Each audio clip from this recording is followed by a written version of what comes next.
할렐루야.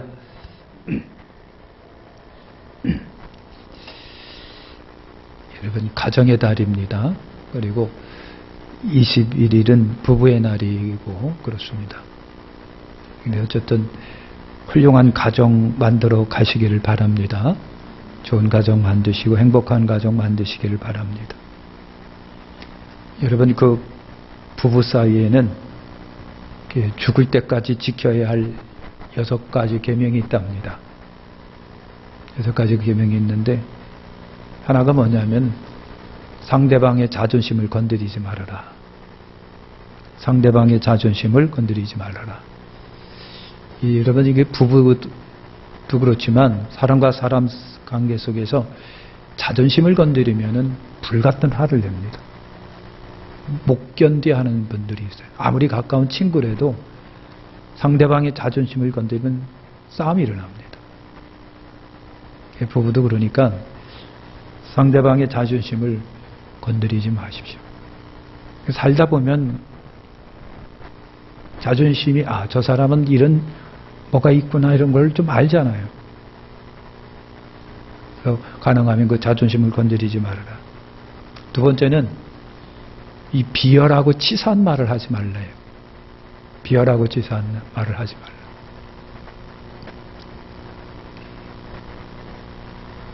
친구 사이에는 막 욕도 하고 그냥 막 농담도 하고 막 그럴 수가 있겠죠. 가까울수록 예의를 지켜라. 그런 말을 합니다. 치사하고 비열한 말은 부부 사이에는 하지 말아라. 그런 겁니다. 세 번째는요, 아무리 부부 사이라도 이런 생각이 다를 수 있다라고 하는 거예요. 살다 보니까 맞춰가는 거예요. 그죠? 생각이 다르고, 가치관이 다르고, 맛이 다르고, 취향이 다르고. 여러분, 그렇잖아요. 그게 서로 같이 살지만 생각이 다르다라고 하는 것을 항상 생각해 둬라고 하는 겁니다. 염두에 둬라. 저 사람 생각은 이렇구나. 나의 생각은 이러. 그렇다고 해서 억지로 뜯어 맞출 수는 없잖아요. 나 따라와. 그렇게 할 수는 없잖아요. 요즘 같은 세상 그러면 안 되잖아요. 서로 생각이 다를 수 있음을 알아라. 네 번째는요, 의심하지 말래요. 의심하지 말아라. 요즘에는 하도 의심거리가 많아요. 참 굉장한 세상이에요. 여러분은 아주 좋은 울타리 안에서 살고 있기 때문에 바깥 세상의 불신자 속의 삶을 아마 여러분들이 모를 거예요. 저도 잘 모르고 그럴 겁니다. 의심을 일으키는 일들이 우리 주변에 굉장히 많아요. 그럼에도 의심받을 짓도 하지 말아야 되겠지만 의심하지도 말아라. 의심하지도 말아라. 다섯 번째, 폭력 행사하는 거. 폭력은 결국은 끝을 보러 온다. 여러분, 이 폭력이라고 하는 것도 그렇고요. 부부 사이의 좋은 관계가요, 자식에게도 영향 끼친다고 하는 거 여러분 아시죠? 애들은 조그만 하니까 모르려고 생각했는데, 이상하게 그런 것도 유전이 돼. 유전이라고 하는 게 그게 보고 배워서 자연히 애들 속에서 나오는 거예요. 애들 속에서 나오는 거. 여러분, 물리적 폭력도 있고 언어적인 폭력도 있고 다 있는데, 폭력은 끝을 불러온다. 결국 여러분 완만하게 끝나지 않는다는 얘기죠. 마지막에 여섯 번째는 여러분 그겁니다. 불륜도 끝을 가져온다. 불륜도 끝까지 가져온다. 여러분, 서로 신뢰하고 믿고 그렇게 사시길 바랍니다. 그러면 따라 사십니다. 너 없으면 못 살 것 같아. 옆에 보시면서 너 없으면 살 것 같아. 못 살 것 같으셔야 돼요. 너 없으면 못 살 것 같아. 태양 없는 지구 같아. 안 꼽는 찐빵이 하나 없으면. 그렇게 사시길 바랍니다. 그래서 좋은 가정, 훌륭한 가정, 행복한 가정 이렇게 이제 만들어 가셔야 돼요. 저 사람이니까 나하고 살고, 나니까 저 사람하고 살고, 서로 그렇게 사세요. 예? 나니까 널 데리고 사는 거야. 그리고 상대방도 나도 너를, 나니까 너를 데리고 사는 거야. 그래서 여러분 다 이게 섭리라고 하는 게 그거예요. 섭리라고 하는 게. 결국은 하나님이 짝지어 주신 거예요. 하나님이 짝지어 주시니까 내 짝꿍은 하나님 이래서 만나게 해주셨으니까 둘이 알콩달콩 사셔야 돼요. 더 없으면 살 것 같아. 살이 포동포동 찔 것 같아. 그래봐자 나중에 얻어 걸리는 거는 진짜 악독한 거 걸려요. 서로 의지하며 사시길 바랍니다. 우리 인사합시다. 의지하며 살자. 너 없으면 못 살 것 같아. 네, 너 없으면 못 살 것 같아. 그렇게 사시길 바랍니다. 자, 이제 본문으로 한번 더 들어가 봅니다. 본문 말씀은 세 가지를 말씀하고 있습니다. 우리가 여러분 19절부터 27절에 첫째가 뭐냐면, 따라서 하실까요? 말씀을 받자. 말씀을 받는 거예요. 이 말씀은 하나님의 말씀이에요. 하나님 말씀인데, 하나님의 말씀을 받는데, 오늘 말씀에 보니까 온유함으로 받아라 그랬어요. 하나님의 말씀을 받는데 온유함으로 받아라. 우리가 성경에 말씀을 씨라고 표현할 때가 많아요. 그죠? 어떤 농부가 씨를 뿌렸습니다. 4가지 밭에다가 뿌렸습니다. 그 씨가 뭐냐면 복음이고 말씀이에요. 말씀이에요. 이게 말씀은 씨입니다. 여러분이 이제 벌써 뭐를 심은 데가 많더라고요. 여러분, 씨가 자라고 성장하여 열매를 맺음으로 우리에게 유익이지요. 씨라고 하는 것이 그래요. 씨는 심으면 어김없이 자라갖고 우리에게 유익을 여러분 주는 거예요. 역시 말씀도 뿌려지게 되면 성장하여 좋은 생명의 역사를 이룹니다. 말씀도 그래요. 씨기 때문에. 그래서 말씀이 뿌려지게 되면 마음밭에 뿌려지고 어디에 뿌려지면 그 말씀이 자라게 돼서 좋은 역사가 일어나요. 근데 그게 안 되면 씨를 뿌렸는데 자라지 않는 그건 죽은 거죠. 말씀도 여러분 그렇다는 얘기죠. 그러면 여러분 씨가 잘 자라려면 뭐가 좋아야 되느냐면 토양이 좋아야 돼요. 밭이 좋아야 돼요. 토양이 좋아야 돼요. 그래서 씨를 뿌리기 전에 밭을 막 가꾸고 거름도 뿌려주고 흙도 부들부들하게 해줘야 돼요. 역시 말씀 씨도 자라려면 뭐가 줘야 된다? 토양이 좋아야 돼요. 말씀이 뿌려지는 토양이 좋아야 돼요. 예수님께서 옥토라고 하는 말을 사용하시기도 하셨어요. 돌밭이 있다, 가지밭이 있다. 여러분, 이 길가밭이 있다, 옥토가 있다라고 주님이 말씀하신 것처럼 하나님의 말씀도 뿌려질 때 토양이 좋아야 됩니다. 토양이 좋아야 돼요. 그러면 오늘 말씀에 보면은요, 그 말씀이 자라려고 좋은 토양이 되는데 그 말씀은 좋은 토양이 뭐냐면 우리 마음에 온유한 마음이랍니다. 우리 마음에 온유한 마음. 성경이 우리가 그렇게 해야 되셔요. 온유한 마음으로 말씀을 받아라 그랬거든요. 그러니까 사랑하는 성도 여러분, 말씀이 잘 자라려면 토양이 좋아야 되는데 그 토양이 우리 마음에 온유한 마음이에요. 온유한 마음. 온유한 마음이 말씀을 받는 마음밭입니다. 온유해야 돼요. 온유라고 하는 거 여러분 아시잖아요. 온유함은 여러분 부드러운 마음, 친절한 마음, 그 다음에 다 수용하는 마음이에요. 싸가지 더럽게 없는 사람은 아무리 말을 해도 팅팅 튕겨나가요. 그런데 친절하고 부드러운 사람은 알았습니다 하고 다 받아들여요. 온유한 마음이 그거예요. 받아들이는 마음. 그래서 여러분 옥토라고 하는 것이 온유한 마음이라고 말하는 겁니다. 온유한 마음은 부드러운 마음, 친절한 마음. 하나님의 말씀을 받되 온유한 마음으로 받아라.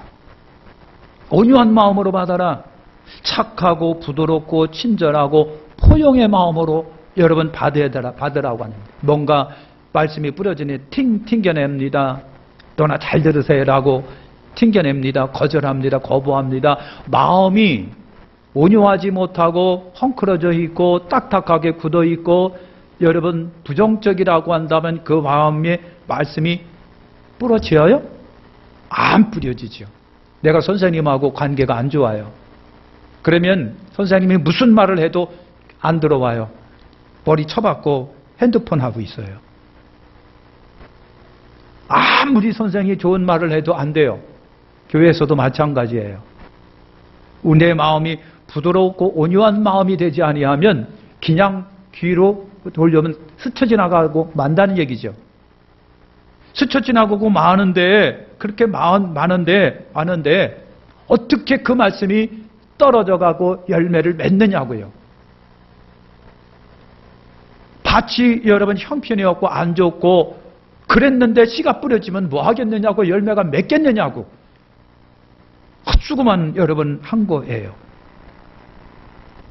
하나님의 말씀이 뿌려지는데 좋은 마음이 바로 온유한 마음이에요. 친절하고 부드럽고 따뜻하고 포용하는 그 마음이에요. 그 마음이 말씀을 받을 때에 복된 거예요. 열매가 여러분 있는 거예요. 사랑하는 성도 여러분, 우리 하나님의 말씀을 열심히 잘 받으시길 바랍니다. 온유한 마음으로 말씀을 잘 받으셔야 돼요. 그러면 19절과 20절에도 있는데 말씀을 받되 더디 말하고 성내지 말으라 그랬어요. 온유함이 좋은 토양이라고 한다면요, 우리의 성급하고 성내는 마음, 껐등만 하면 화를 내고 껐등만 하면 분노하는 쪼급해가지고 실수 포대기로 하는 이와 같은 성급하고 성내는 마음은 온유한 마음이 좋은 마음이라 한다면 이 마음은 나쁜 토양이에요. 나쁜 토양이라고 하는 겁니다. 그래서 잠언 29장 20절에 보면 이런 말씀이 있어요. 내가 말이 조급한 사람을 보느냐? 그보다 미련한 자에게 오히려 희망이 있느니라 그랬어요. 여러분, 화난 마음으로 급히 말을 하게 되면 다 범죄하고 실수하게 돼 있어요. 예? 평상시에 안 그러다가도 혈기만 나고 분노하게 되면 있는 말 없는 말 다 쏟아내고 하지 말아야 할 말도 다 쏟아내고 자존심 건드리는 거예요. 여러분, 그렇게 돼 있어요. 그래서 잠언 29장 20절이 그런 겁니다. 차라리 성급하게 급히 말을 해서 범죄하고 실수하는 사람보다는 미련한 사람이 낫대요. 미련한 사람이 낫대요. 잠언 29장 22절에 노하는 자는 다툼을 일으키고 성내는 자는 범죄함이 많다 그랬어요. 여러분, 노하는 자 다툼, 노하는 데 상대방도 여러분 좋게 볼 리는 없겠죠. 그렇지요? 성팍 내는데 상대방도 여러분 참지 않겠지요. 그래서 노하는 자는 다툼을 일으키고 성내는 자는 범죄함이 많다. 이 성질 급한 게 문제가 많아요. 참지 못하고 성게 뿌려가지고 있는 말 없는 말 하지 말아야 할 말 다 쏟아내버리고 주님께 가서 후회한들 한번 여러 번 쏟아진 거 어떻게 주워 담겠느냐고요. 이걸 우리가 조심해야 돼요. 그래서 여러분, 하나님의 말씀을 받되 다툼과 범죄를 일으키는 마음, 성급한 마음, 다시 말하면 오늘 말씀에 있습니다. 나쁜 토양인 모든 더러움과 악한 마음으로 받으면 아무 소용이 없다. 자라는 열매가 없다. 자라는 열매가 없다. 딱딱한 바위덩어리에다가 여러분 씨 뿌리는 거나 같아요. 그래서 여러분, 이 나쁜 토양인 모든 더러움과 악한 마음으로 받으면 아무 소용이 없어요. 자라는 열매가 없어요. 그래서 20절에 보면 하나님의 의를 이루지 못한다. 그리고 21절에 보니까 여러분, 하나님의 귀한 말씀은 우리를 구원에 이르게 하는데 구원을 이루지 못하게 만드는 거예요. 이루지 못하게 한다. 그래서 바울은 에베소서 4장 26절에 조언합니다. 분을 내어도 죄짓지 말고 해가 지도록 분을 어떡하라? 품지 말아라. 사람이 분을 안 낼 수는 없고 성질 안 부릴 수는 없겠으나 빨리 좀 풀으래요. 예? 한 번 화내고 365일 가. 두 번 화를 내고 2년 가. 여러분 큰일 납니다. 그렇잖아요. 그래서 바울이 말한 것이 그래요. 분을 낼 수는 있어도 죄 짓지는 말라. 해가 지도록 분을 품지 말아라. 해가 지기 전에 빨리 분을 좀 풀어버려라. 빨리 풀어버려라. 우리 한번 인사합시다. 미안해. 뭘 미안한데? 미안하다는 말을 잘 못해요, 우리가. 미안합니다. 죄송합니다. 미안해. 이 말을 못하는 거예요. 자존심이 있어서. 여러분, 하나님의 말씀을 잘 받으시길 축원합니다. 21절에 보세요. 너희 영혼을 능히 구원할 바 마음에 심어진 말씀을 온유함으로 받아라. 그랬어요. 온유함으로 받은 말씀이 우리를 어떻게 한다? 구원에 이르게 한다. 이게 얼마나 중요한 거예요. 구원에 이르게 하는 것이 말씀이에요. 말씀 우리 영혼을 구원합니다. 그래서 하나님의 말씀은 생명의 말씀이고 구원의 말씀이라고 그렇게 말하는 거예요. 온유한 마음으로 말씀을 받으시길 축원합니다. 친절하고 부드럽고 포용하는 마음으로. 싸가지 아주 그냥 박통 같은 마음이 아니라 따뜻하고 친절하고 부드러운 말씀으로 이렇게 말씀을 받으면 되는 거예요. 그럼 싸움 안 일어나는데 그냥 가시가 있어가지고 째려보면서 그냥 막 무슨 말을 못해 그냥 막. 그러니 서로 싸움이 일어나는 거예요. 할렐루야. 둘째를 말씀 들어볼게요. 자, 말씀을 받았기 때문에 이제 말씀을 따라서 합니다. 행하자. 말씀을 행하자.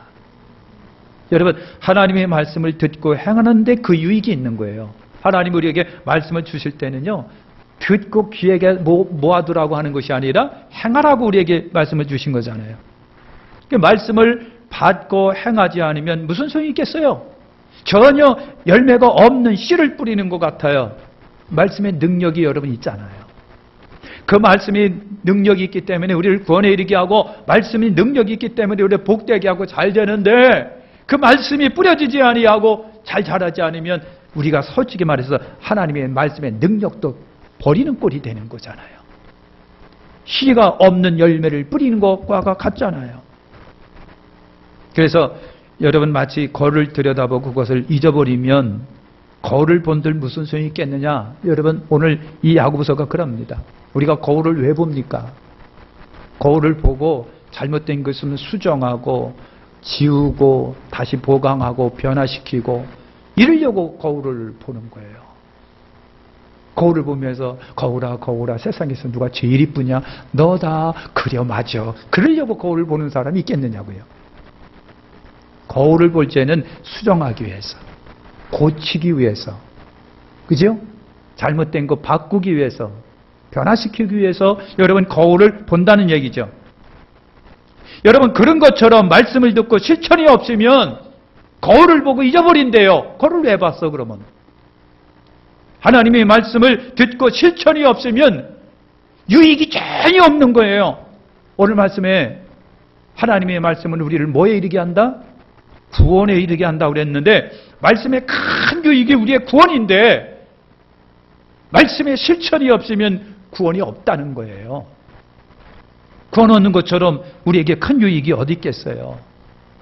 실천 없는 말씀, 실천이 없는 신앙의 삶은 이걸 갖다가 그래서 자기 기만이라고 합니다. 거울을 들여다보고 돌아서는 순간 나를 잊어버려. 그런 것처럼 말씀을 듣고 실천이 없으면 그 자기를 속이는 거래요. 자기 기만이래요.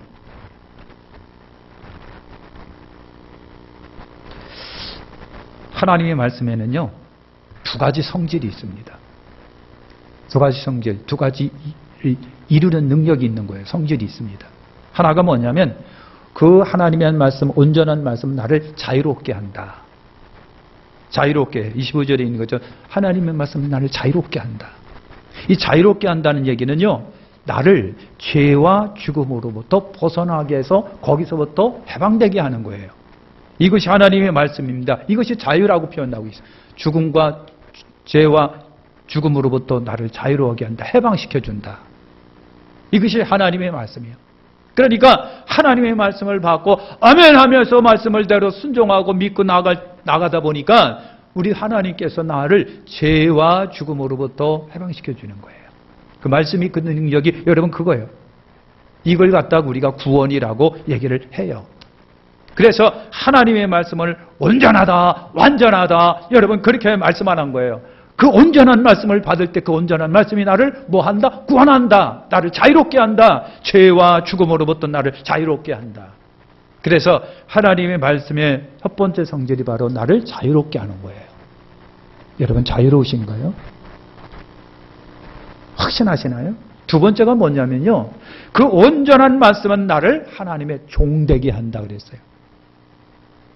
그 하나님의 말씀이 나를 종에서 벗어나게 하고 나를 종되게 한답니다. 다시 말할게요. 그 하나님의 말씀이 나를 종에서 벗어나게 하고 나를 다시 종되게 한다. 전에는 마귀의 종이었다고 한다면 이제는 하나님의 종으로 바꿔지게 하는 거예요. 말씀이 나를 죄와 죽음으로부터 자유하게 하고 마귀 종으로부터 참 하나님의 종으로 만들어요. 마귀의 종은 나를 죄와 죽음에 이르게 합니다. 그러나 하나님의 말씀은요, 나를 죄와 죽음으로부터 벗어나게 합니다. 자유롭게 합니다. 그래서 하나님의 말씀은 나에게 자유와 평강을 주시는 거예요. 이처럼 말씀을 실천할 때 나는 이와 같은 유익을 우리가 얻어요. 그 말씀을 실천할 때 나는 자유합니다. 죄와 저주로부터 죽음으로부터 자유합니다. 벗어납니다. 구원받은 하나님의 친백성이 됩니다. 그리고 하나님의 평강이 하나님의 복이 나에게 임합니다. 이것이 하나님의 말씀 두 가지 기능이고 성질이에요.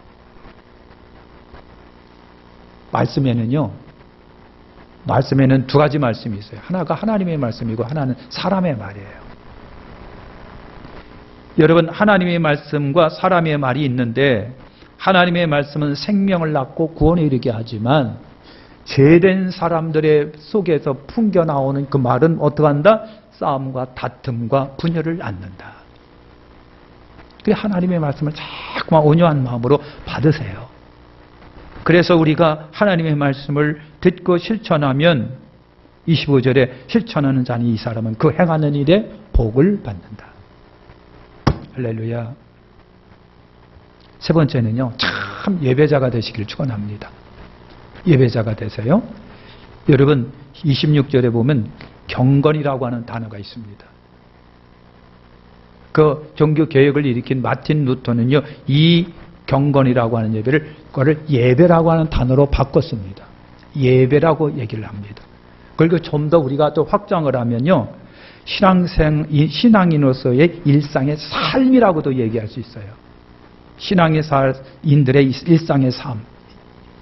그러니까 경건하다, 예배자라고 하면은 다시 말할게요. 신앙인으로서의 일상의 삶을 살아가는 크리스찬이라고 한다면은 그 말입니다. 경건하다고 하면서, 예배자라고 하면서, 신앙인이라고 하면서 그거예요. 그래서 경건하다, 예배자라고 하면서 일상에서 조심해야 할 것이 있습니다. 그것이 바로 혀예요. 혀. 말 조심하라는 얘기예요. 말 조심하라. 혀를 통제하라 하는 겁니다. 혀는 우리의 말이고 언어예요. 언어. 혀에 관하여 야고보가 심각하게 여러분 말하잖아요. 야고보서 3장 6절에 뭐라고 그랬습니까? 혀는 불이요 불의의 세계라. 혀는 우리 지체성에서 온몸을 더럽히고 삶의 수레바퀴를 불살라니니 그 살아낸 것이 지옥불에서 나느니라. 여러분 그랬어요.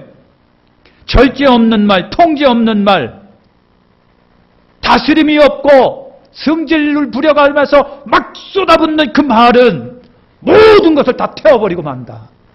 인정사정 없이 태워버리고 만다는 얘기예요. 사람의 마음도 태워버리고 삶도 태워버리고 다 태워버리는 거예요.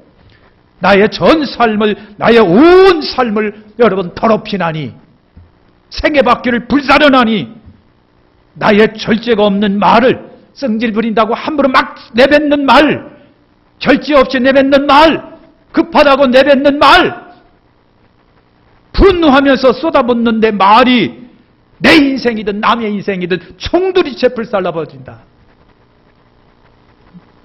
말이 우리에게 얼마나 여러분 엄청난 해악을 끼치는지 몰라요. 이 나쁜 말이.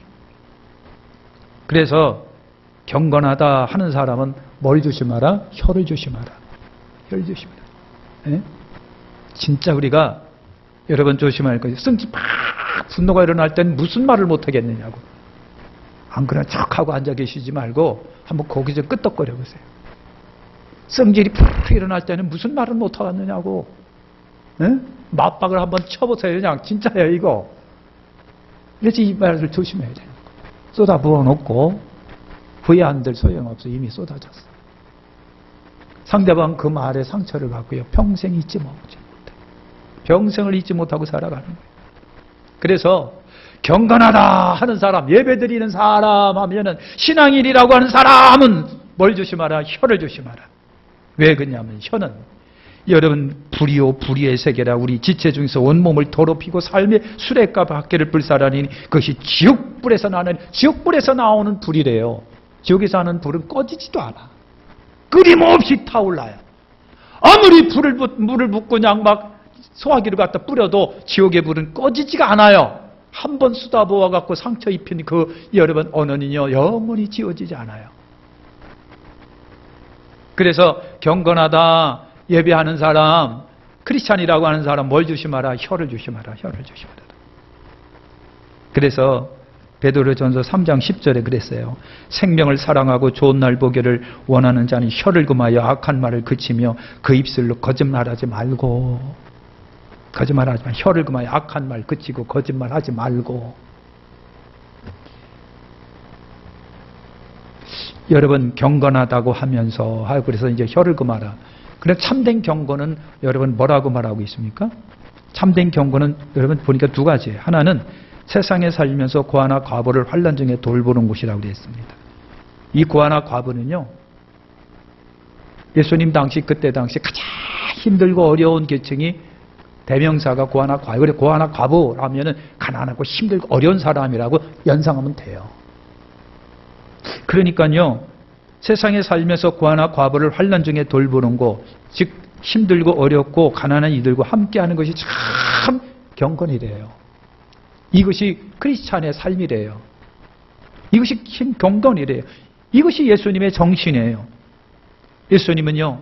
하나님의 아들이세요. 본체의 영광이신데도 불구하고 자기의 모든 것을 버리고 낮고 천한 이 땅에 오셔서 인생들을 위해서 고난당하시고 죽고 지고 십자가에 달려 우리를 위해서 생명 내놓으셨어요. 희생제물이 되시고 속죄양이 되시고 거룩한 희생을 예수님이 사셨어요. 이것이 예수님이 정신이고요. 이것이 바로 참된 경건을 시장하는 사람이에요. 이렇게 살아가라고 하는 겁니다. 이처럼 약한 이들과 함께하는 것이 경건이다. 두 번째는요. 세속에 물들지 않는 거라고 그랬습니다. 세속에 물들지 않는 것. 세속은 우리가 살아가고 있는 타락한 세상을 말하는 거예요. 죄가 지배하는 세상이에요. 불의와 불법이 판을 치는 세상을 말하는 거예요. 우리 크리스찬이 이곳에 살고 있습니다. 저나 여러분이 다 이런 세상에 살고 있어요. 그래서 주의할 것이 있습니다. 여러분, 우리가 이 세상에 살아가지만은요, 세상의 사고방식이 있습니다. 가능하면 크리스찬은 그 남들이 다 한다고 하는 세상의 사고방식에서 좀 벗어날 필요가 있겠구나. 예? 남들이 다 하니까 그래요. 맞아. 그렇게 해야 돼. 이게 뭐냐고요. 세상의 사고방식이라든가 사람들, 불신자, 안 믿는 사람들 해는 행동의 양식이라든가 그들이 가치라고 생각하고 척도라고 생각하는 것을 똑같이 따라간다면 우리가 크리스찬이냐고. 그래서 크리스찬은요. 세속에 물들지 않는 거래요. 로마서 12장 2절에 보니까 바울이 그래요. 세상을 본받지 말고. 우리가 이 세상에 살아가고 있으나 안 믿는 사람들이 하는 사고방식이라든가 행동 양식이라든가 가치 척도라 똑같이 닮아가면 무슨 소용이 있겠느냐고. 경건하다고 하는 사람은 세속에 물들지 않는 것이다. 참된 경건은요. 그것입니다. 혀를 다스리고 세상에 물들지 않는 것이다. 마칩니다. 여러분 말씀을 온유함으로 날마다 받으시길 바랍니다. 그 말씀이 나를 구원에 이르게 합니다. 할렐루야. 그죠? 그 말씀을 실천하시길 바랍니다. 그럴 때 하나님이 우리에게 복을 여러분 주신다고 하는 겁니다. 참 경건에 힘쓰시길 바랍니다. 참 경건은 말조심하는 거예요. 이 말조심하는 거. 말조심하고 새 속에 물들지 않는 거. 이것이 참된 경건이고요. 참된 경건자는 자는 나보다 강한 자가 아니라 약한 사람과 함께하는 것이다. 할렐루야. 그런 여러분 되시기를 축원합니다. 기도합니다. 하나님 감사합니다.